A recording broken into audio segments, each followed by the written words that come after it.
ఇంకొకటి మొన్న సార్ వాళ్ళు ఇట్లా అసెంబ్లీలో మాట్లాడారు మన గురించి. మాట్లాడుతురాని సంకలు గుద్దుకున్నా కానీ జర్ర షేప్ మాట్లాడి స్కిప్ చేసేసారు. ఎవరైనా సరే రాజకీయ నాయకులు అనగానే కొంచెం ఓపిస్తూ ఉంటాను.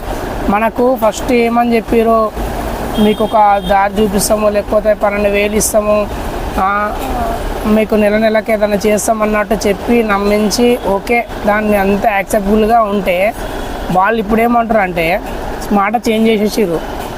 ఈసారి ఎట్లనా మీరు బతికేసేయండి, వచ్చే ఎలక్షన్లో మనం గెలిపిస్తే మళ్ళీ మేము చూపిస్తామని అంటారు. ఇది ఏ రకంగా న్యాయమో నాకు ఇది ఏ రకంగా న్యాయమో ఇప్పటికీ అర్థమవుతలేదు. ఏదైనా కష్టం వస్తే మనం గవర్నమెంట్తో చెప్పుకొని బాధపడతాం, కానీ ఆ గవర్నమెంటే మనల్ని అతలకుతలం చేస్తే ఇంకెవరికి చెప్పుకోవాలో నాకు ఇప్పటికీ అర్థమవుతలేదు. గవర్నమెంట్ అంటే ప్రజలకు ఓకే అందరికి హామీ చేయాలి. ప్రజల్లో మేము గిట్ల ఉంటాము, మమ్మల్ని గిట్ల దృష్టిలో పెట్టుకొని పనిచేయాలి. ఒక ప్రభుత్వం అనేది పేద ప్రజల మీద మేము అట్టడుగుల నుంచి ఉంటాము, పేద ప్రజలం అసలు చేస్తే బతికటము మా మీద ఇంత ఎఫెక్ట్ పడుతుంది అంటే అప్పట్లో రిక్షాలు ఉండేవండి. తర్వాత ఇప్పుడు మేము ఆటోలోకి వచ్చినాము, అంతే, పెద్ద చేంజ్ ఏమి ఉండదు. గ్యాస్ రేట్లు అన్ని రేట్లు ఇప్పుడు ఓలా ఊబర్ ర్యాపిడో వాళ్ళు ఇచ్చే రేట్లకు వర్తబుల్ కాక మేము కొత్తగా గవర్నమెంట్ రాకముందు నుంచైనా మేము గవర్నమెంట్ వచ్చినాక ఇట్లయినా ఒకటే చెప్తున్నాము, ఒక యాప్ ప్రొవైడ్ చేయని గవర్నమెంట్ నుంచి. ఇప్పుడు ఓలా ఊబర్ కట్టేది ట్యాక్స్ 15% 20% అయినా కట్టేది, మీకు 5% లాగా కడితే మా వల్ల కొంచెం యూజ్ అవుతుంది కదా. మరి మా మొత్తానికే మా వల్ల మాకు ఏం అవసరం లేదు, మీరు లెక్కనే లేదన్నట్టు, లేకపోతే ఎవరి కోసం తీసుకురు ఆటోలని, ఎవరి కోసం తీసుకోలేదు సార్, మా కోసం మేమే తీసుకున్నాము, మేము బతకడానికి తీసుకున్నాము. ఒకరి చేతి కింద చేయొద్దని స్వయా ఉపాధి కోసం అని మేము తీసుకున్నాము. మేము ఎవరి కోసం ఏం తీసుకోలేదు, కాకపోతే ఇట్లా జరుగుతుందని మేము ఎప్పుడూ ఎక్స్పెక్ట్ చేయలేదు. ఏదైనా బాధ ఉంటే ప్రభుత్వానికి మేము చెప్తాం, కానీ ప్రజలది మాదే ప్రజలం కదా సార్, మేము ఇట్లా ప్రజలమే కదా. మేము అడవిలో ఉంటలేమో, లేకపోతే బయట దేశంలోకి వెళ్ళి ఉంటలేమో, మీరు బతుకురు లేకపోతే లేదు, మీరు ఎట్లన్నా గారంటే మనకు ఒక దారి చూపించండి, ఒక యాప్ ప్రొవైడ్ చేయండి. ఇప్పుడు ఓలా ఊబర్ చేసి అరచకాలను ఆపడానికి ట్రై చేయండి. అరచకాలు అంటే 6-7 కిలోమీటర్లు పోతే 50, 60, 70 రూపాయలు ఇస్తే మాకు ఏం వర్తబుల్ అవుతుంది, ఈఎంఐలు ఏం కడతాము, గ్యాస్ ఏం వెళ్తుంది. ఇంతకుముందుకేమో 6-7 కిలోమీటర్లు పోతే 150, 200, 250 ఇచ్చేది. ఇప్పుడు ఏకదం సరే గవర్నమెంట్ నుంచి సపోర్ట్లేదు, వీళ్ళ నుంచి ఏమైనా ప్రైవేట్ దోచుకుంటూ ఉంది. ఇంకా ప్రైవేట్ వాళ్ళు దోచుకుంటా అంటేనే మేము ప్రభుత్వానికి కంప్లైంట్ చేస్తాము. అట్లాంటిది ఇట్లా రివర్స్ అవుతుంటే గవర్నమెంట్ మీరు దోచుకుంటే మా నుంచి మీరు ఏం దోచుకుంటలేరు కాదంటలే. కాకపోతే ఏంటంటే మాకు ఒక ఉపాధి కావాలి కదా సార్. ఆటోలు తీసుకున్నాము, ఏదో తెలియక తీసుకున్నాము, దాని మీద ఒకరి కింద చేయొద్దని ఏదో స్వయ ఉపాధి కోసం అని మిమ్మల్ని కదా ఇన్స్పిరేషన్ తీసుకొని మేము గిట్లా అట్లా కావాలి అని రెస్పెక్ట్తో ఒక రెస్పెక్ట్ కోల్పోకుండా ఉండడానికి కోసమే మేము చేసుకుంటున్నాము. ఏమి ఇబ్బందులు అయినా కానీ, ఏదైనా ఎమర్జెన్సీ అయినా కానీ చెప్పడానికి ఇట్లా మేము ఇంకా ముంగట ఆడతలేము. దేనికైనా అన్నిటికీ అండగా మీరు ఉంటారనే మేము నమ్మి ఓట్లు వేసినాము, గెలిపించినాము. రాజకీయ నాయకులు అంటేనే ఒక రెస్పెక్ట్ ఉంటుంది మాకు, ఎందుకంటే మాకు ఏదో ఒక రూపంలో ఎవరో ఒకరు అండగా ఉంటారని. కానీ మాకు ఇప్పుడు అండా లేకుండా అయిపోతుంది. కొంచెం మీరే దయచేసి అర్థం చేసుకోండి ప్లీజ్. ఎవరైనా సరే మా ఆట అన్న వాళ్ళు అందరూ ఉంటారు, పాపం వాళ్ళు వీళ్ళు ధర్నా చేస్తారు.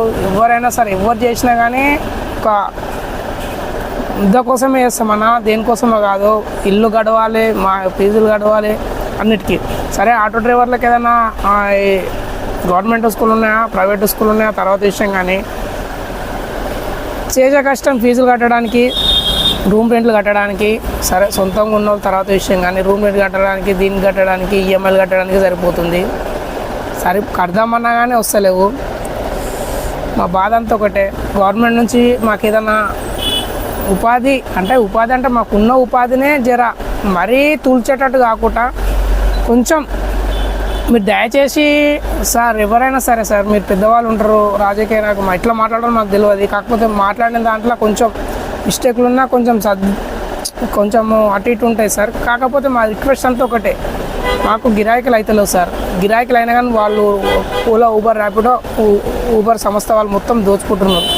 మాకు ఎందుకు చేస్తారు మీరు దోచుకున్నా అంటే మాకు వేరే ఆప్షన్ లేదు సార్. గవర్నమెంట్ నుంచి ఇది ఉందంటే మీరు ప్రమోట్ చేయని అవసరం లేదు సార్, మేమే చేసుకుంటాం ప్రమోట్. మా ఆర్డర్ వెనకాల స్టిక్కర్లు మేమే అంటే పెట్టుకుంటాం.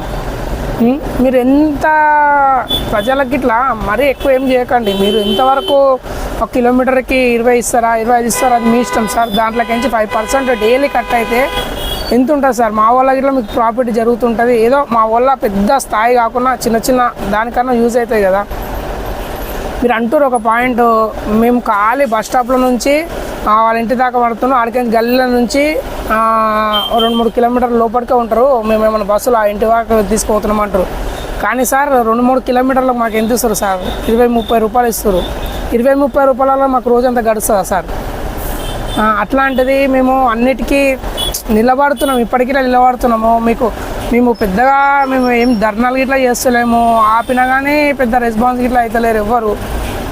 ధర్నాలు చేయాలనుకుంటే ఎంతసేపు సార్ మేము చేయగలుగుతాం. కానీ మాకేందంటే ప్రభుత్వం నుంచి ఏదైనా వస్తుందని ఆశ, చిన్న ఆశ. నా తరపున ఏంటంటే ప్లాట్ఫామ్ ఒకటి ఉందని చెప్తున్నా సార్. మీరు ఎవరేమని అనుకోండి, అన్నవాళ్ళు ఉంటారు, అందరు ఉంటారు. అన్నవాళ్ళు చాలామంది సపోర్ట్ చేస్తారు. అందరి ద్వారా సరే పెద్దవాళ్ళు ఎవరైనా ఉంటారు, మా పైన ఇట్లా ఉంటారు. మేము డైరెక్ట్ చెప్పకున్నా కానీ మా అన్నవాళ్ళు చెప్తున్నారు, ఈ సంస్థలు ఇట్లా బంద్ చేయండి, మా ఓలా ఊబర్కి నష్టం అవుతుంది, ఆటోలకి ఇబ్బంది అవుతుంది సార్. లక్షలాది ఆటోలు ఉన్నాయి సార్. మేము సడన్గా బంద్ చేస్తాము, చేయమని కాదు, మాకు ఒక ఉపాధి. సరే మీరు డీజిల్ ఆటోలు పొల్యూషన్ కోసం చెక్ పెట్టిరా, అది మీ ఇష్టం. ఎందుకంటే పొల్యూషన్ అనేది ఇంపార్టెంటే. కానీ సిఎన్జి ఆటోలు, ఎల్పిజి ఆటోలు ఇట్లా ఉంటాయి కదా సార్, కొంచెం మీరు అన్నిటికీ ఆలోచించండి. సడన్గా మీరు ఎలక్ట్రానిక్ ఆటోలు తీసుకోండి అంటే మేము ఉన్నమే అప్పులలో ఉంటాము, ఆల్మోస్ట్ అందరం అప్పులోనే ఉంటాము. ఎవరో ఈఎంఐలు కాకుండా ఎవరో ఒకరు ఉంటారు. సడన్గా ఎలక్ట్రానిక్ ఆటో చేంజ్ కాండి మారండి అంటే దాని సిస్టమేటిక్ అలాగ ఉంటుంది, వాళ్ళు సర్వీసులు ఇచ్చేటి అలాగ ఉంటాయి, దాన్ని అంతా వేరే ఉంటాయి సార్. సడన్గా మేము అందులో కన్వర్ట్ కావాలంటే మాతో ఏళ్ళ నుంచి నడుపుతున్నాం కాబట్టి కాదు, కొంచెం టైం పడుతుంది. ఆ టైం పడే లోపల మేము సెటిల్ కావాలి కదా సార్. కొంచెము సెటిల్ అయ్యే వరకు కొంచెం మీరు ఏదన్నా దయ చూడండి మా పైన. అట్లీస్ట్ అసెంబ్లీ దాకా మాట్లాడడానికి వెళ్తారు కానీ దాని మీద కొంచెము అది స్కిప్ చేసినట్టు మాట్లాడతారు. అని మీరు అనొచ్చు, అరే మొత్తం మీ గురించి మాట్లాడుతున్నారా, వేరే టాపిక్లు ఇవ్వాలా అంటే మా గురించి మాట్లాడే టాపికే మాకు ఇంపార్టెంట్ అన్నా. మేము ఇట్లా కళ్ళు పెట్టుకొని చూస్తుంటాం, మా గురించి ఎవరు మాట్లాడతారు, మా గురించి ఎవరు మాట్లాడతారు, ఏ నాయకుడు మాట్లాడతాడు, ఎవరు మాట్లాడతారు, వాళ్ళకి సలాం కొడతాం మేము ఇప్పటికీ. కానీ మాకు ఏది చేసినా ఒక న్యాయబద్ధంగా ఉండండి సార్. రేవంత్ రెడ్డి సార్కి ఒకటి చెప్తున్నా సార్, మీరు అంటే ఒక మోటివేషను, మీరు చిన్న స్థాయి నుంచి పెద్ద స్థాయికి ఆ గట్స్ చూసే మేము ఇట్లా పెరిగినాము. ఆ గట్సే మాకు లేకుండా అవుతున్నాయి సార్. అంటే మీ వల్లని కాదు, ప్రభుత్వాన్ని ప్రజలకు మంచి చేద్దామని చూస్తారు కానీ ఆ ప్రజలలో మేము ఇట్లా నలుగుతున్నాము. కొంచెం దయచేసి ఈ వీడియో అందరు అన్నవాళ్ళు చూస్తుంటారు, సార్ వాళ్ళు ఇట్లా చూస్తుంటారు, కొంచెం రిక్వెస్ట్ సార్. ఆటో వాళ్ళు ఎంత తపన పడుతున్నామంటే అర్థం చేసుకోండి. అందరు చెడ్డలు ఉండరు, అందరు మంచోళ్ళు ఉండరు. కానీ మాకైతే ఫ్యామిలీస్ ఉంటాయి సార్, మాకు ఇట్లా ఓట్లు ఉంటాయి, మాకు ఇట్లా జీవనాధారం కావాలి కదా సార్. ప్లీజ్ మీరు ఎట్లన్నా దయచేయండి ప్లీజ్. ఏదన్నా ఒకటి మాకు చూపించండి దారి. ఓట్ల ముందుకు ఏ చెప్పారో అదొకటి నెరవేర్చుకోండి సార్. ఏం లేదు, మేము అడిగేది ఏం లేదు, మీరు చెప్పిందే మేము అడుగుతున్నాము. పెద్దగా మేము ఏం చేసింది లేదు. ఎటు కూడా మాకు అంటే మాకు చదవడానికి రాదు, రాయడానికి ఎక్కువ రాదు. వచ్చిన వాళ్ళు ఉంటారు, వాళ్ళని తప్పు పడతలేను. వచ్చిన నాలెడ్జ్లో చిన్న దాంట్లో ఏదో రిక్వెస్ట్ చేస్తున్నట్టు అడుగుతున్నాను సార్. అంతే, పెద్ద డిమాండ్ కాదు ఇది, లేకపోతే ఏదో బ్లాక్మెయిల్ చేస్తామని కాదు. మీకు ప్రభుత్వానికి మేము వ్యతిరేకం కాదు. కొంచెం దయ చేయండి సార్. దయ చూసి కొంచెం దయ చూసి మాలాంటి వాళ్ళను ఇట్లా మీ కడుపులో పెట్టుకుంటారని మేము చూసుకుంటున్నాము. మేము మాకు సపోర్ట్ చేస్తే మీకు ఎంత పవర్ఫుల్ సపోర్ట్ ఉంటాం సార్. మేము మా వల్ల మీకేముంటారో అనుకోవచ్చు, కానీ మా వల్ల జరిగినంత చేస్తాం సార్. చీమ శక్తి ఎందో దానికి 20 రెట్ల పని చేస్తుందంట. అట్లాంటిది మేము ఇట్లా చీమని అనుకోండి. మీరు చేసిన సాయం ఏమంటే మాకు గవర్నమెంట్ తరఫున ఏమైనా చేస్తే మేము దానికి 20 రెట్ల పని ఖచ్చితంగా చూపిస్తాం సార్ మీకు.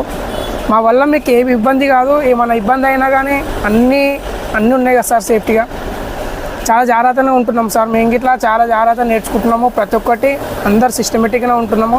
ఎప్పుడైతే ఓలా ఊబర్ ఉందో ఒక సిస్టమేటిక్గా ఫామ్ అయిపోయింది. అంతకుముందుకేమో మీటర్లు అవి ఉండే, కొంచెం ఫ్రాడ్ ఇట్లా చేసేది. కానీ ఇప్పుడు అట్లాంటివి ఏం లేవు సార్. మీరు ఒక గవర్నమెంట్ నుంచి ఒక యాప్ తయారు చేసి చూడండి సార్ కొంచెం, ఓకేనా? థ్యాంక్ యూ అన్న. ఇంతవరకు చూసిన వాళ్ళందరూ సబ్స్క్రైబ్ చేసుకోండి. కొత్త వాళ్ళు ఉంటే కొంచెం సబ్స్క్రైబ్ చేసుకొని లైక్ కొట్టండి. పాత వాళ్ళు ఎట్లాగో లైకులు కొడతారు, కాకపోతే షేర్లు అనేది చేయండి అన్న.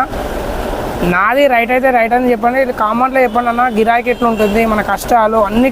నా వీడియో చూసిన వాళ్ళందరూ ప్రతి ఒక్కటి కామెంట్ చూస్తారు, మీరు కామెంట్లో చూడండి నేను చెప్పేది నిజమా వాస్తవమా అని. ఇంకొకటి అన్న, నేను నా పర్సనల్ విషయానికి వస్తే నేను మంచోన్నా చెడ్డున్నా తర్వాత విషయం అన్న. మంచోని కావచ్చు, మీరు మంచోళ్ళు అనుకుంటే మంచోని కావచ్చు, చెడ్డుని కావాలంటే చెడ్డుని కావచ్చు, దానికి నేను బాధ ఏం పడను. కాకపోతే మనం అందరం ఐకమత్యంతో ఉండి మాట్లాడితే బెటర్ అని నా ఫీలింగు. ఏం ఐకమత్యం అంటే అందరం కలిసి కట్టుగా ఉండాలన్న, అంతే. ఇట్లాంటి వీడియోలు చేస్తుంటే ఏమనిపిస్తా అంటే ఇదేమన్నా సక్కనోడా లేకపోతే అదా ఇదా అని అనుకుంటారు. సక్కనో మంచోనో తర్వాత విషయం, కానీ మనం అందరం దీనికోసం పోరాడాలన్న. పోరాడుతూనే అవుతుంది. పోరాడడం అంటే ఏదో ధర్నాలు చేసి అద్దాలు గులగొట్టడం అట్లాంటివి కాదు, శాంతిబద్ధంగా చేసుకోవాలి. ఏదైనా శాంతిబద్ధంగా చేసుకుంటే మనం ఖచ్చితంగా సక్సెస్ అనేది అవుతాము. మన పై వాళ్ళ నుంచి మెల్లమెల్లగా పోయి అక్కడ సార్ వాళ్ళను 2-3 సార్లు కలిసి ఇట్లా బాధలు చెప్పుకుంటే వాళ్ళకి ఇట్లా మనకు కరిగి చేస్తారు మనకు. ఓకేనా? సరే, ఇంతవరకు చూసిన thank you so much. Thank you for watching. ఓకేనా?